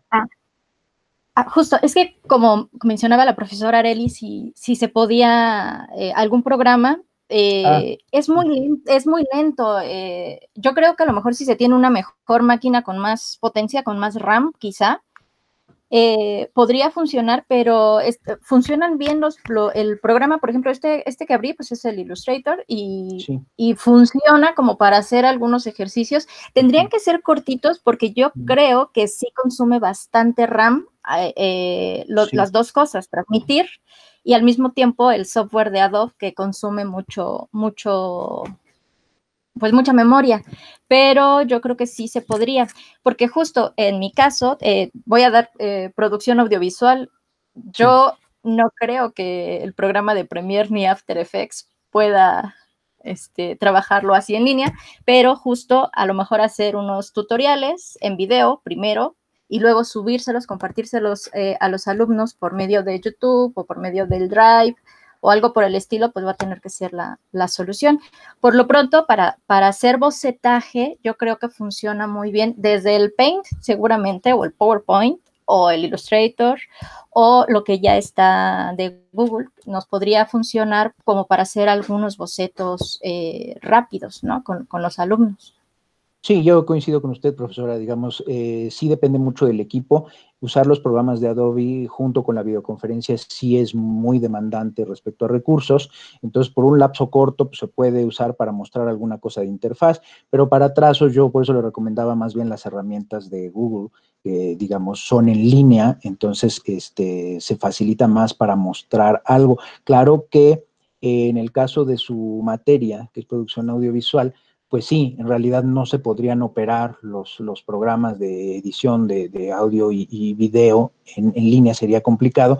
Yo le recomendaría más bien hacer videos de interfaz donde usted dé las indicaciones. Si fuera complicado, pues tal vez hacer el diseño instruccional a partir de capturas de pantalla de la interfaz de los programas y paso a paso ir guiando a los alumnos en el proceso. O también está la opción de en este trimestre que decía el maestro Yoshi que será atípico, pues tal vez por una vez recurrir a las herramientas de edición en línea, que hay bastantes, ¿no? De audio y de video, y que tal vez podrían facilitarlo también para no trabajar con archivos tan grandes. Desde luego, pues eso tiene el inconveniente de que no necesariamente es software profesional como el que desearíamos utilizar, pero tal vez a algún alumno le facilite el proceso. Entonces, pues hay varias alternativas y pues qué bueno que estén ya decidiéndose a probar, ¿no? Para ver si funciona, si sirve para tratar de ver cómo orientamos a los alumnos. Muy bien.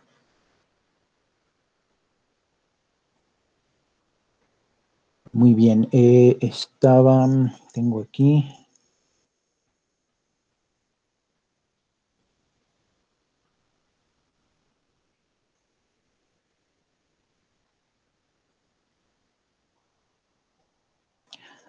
Ok, Alfonso pregunta, recursos para hacer videos. Ok, igual voy a hacerte una lista, Alfonso, si quieres, y te los mando por correo, para ver si alguno de ellos te funcionaría y que los puedas probar.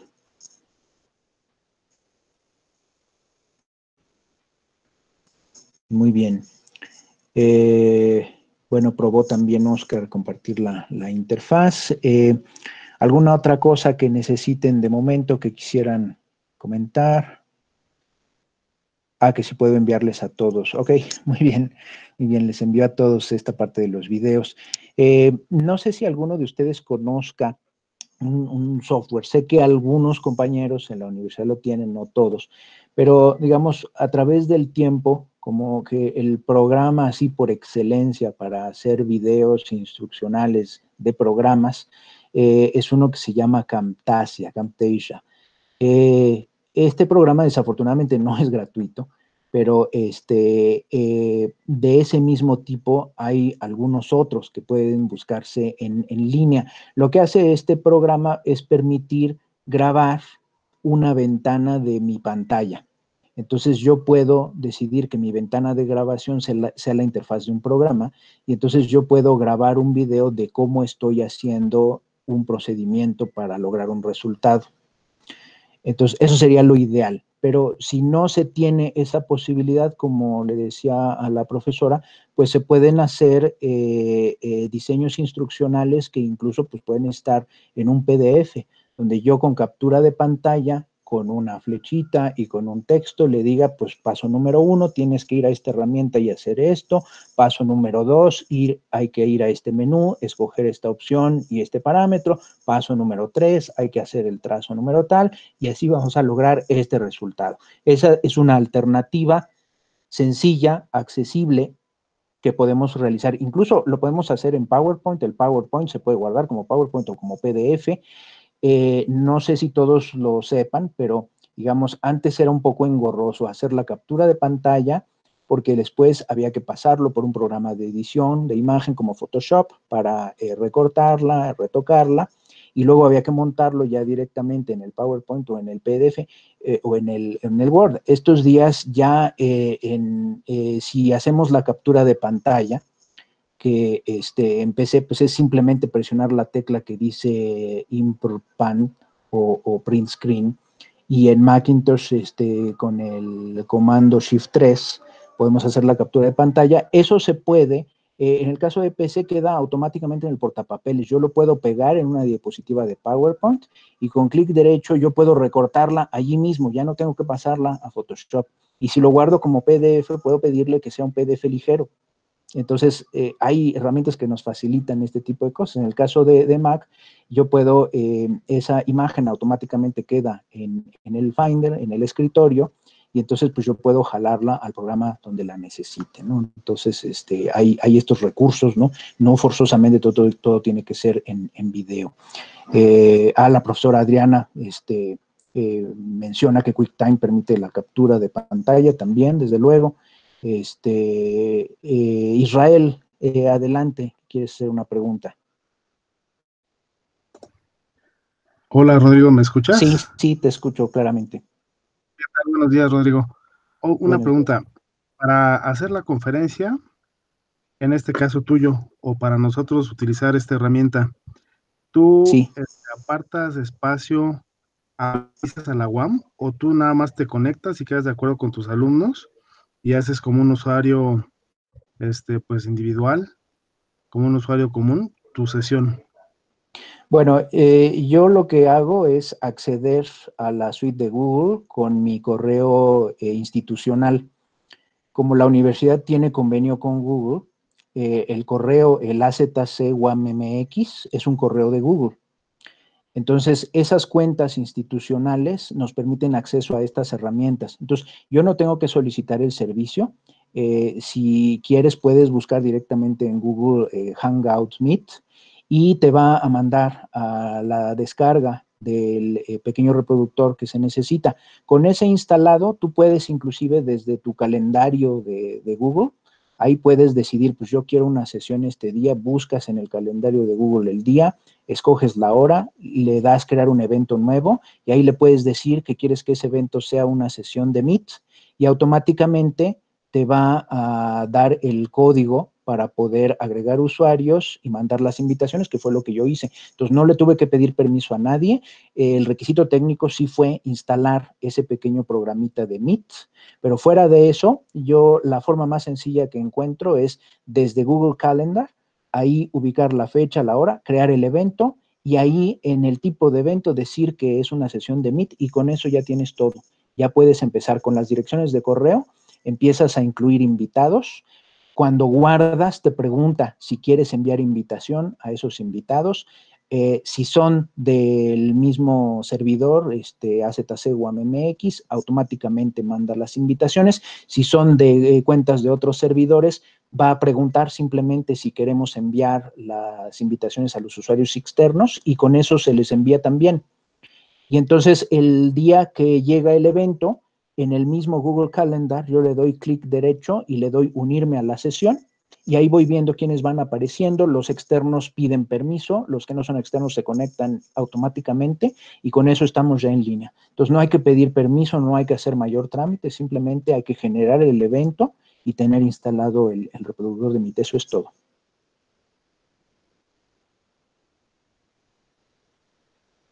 Muy bien. Muy bien. ¿Alguna otra cosa más de momento?